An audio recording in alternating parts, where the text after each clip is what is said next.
进驻台南市东区精华地点，占地150平，开1000万总红，拥有7个主题展览区的家具店，迎接新的一冬，正式举办开幕剪彩，场面盛大热烈。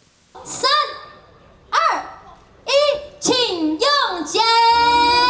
祝福爱丽丝台南森赏旗舰店生意兴隆，财源广进，大展宏图，大业千秋。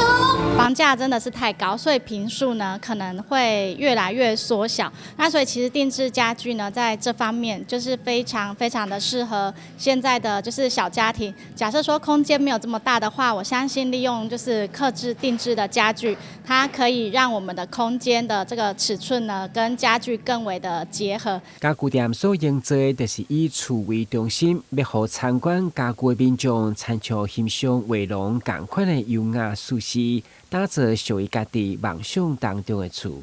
我们也没有所谓的门市小姐，所有的员工都是所谓的家配师，那会依照你的需求，然后去帮你做客制化的搭配。所以你只要说有任何尺寸、颜色，或是说规格的不同的，我们都可以特别帮你做定制。面对2024年新的一冬，也正在台南首次创立家具家配师，会当到消费者厝内协助伫设计材质等方面的设计。甚至对风水的角度来分析如何提升家己的运势，成为居家设计新的潮流。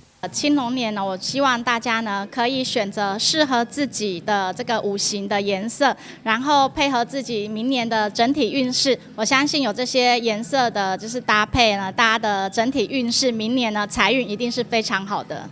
家具店强调，因的家具不只是产品，嘛是艺术品，更是生活故事的一部分。希望提供在地民众新的选择。台南新闻阮吉采访报道。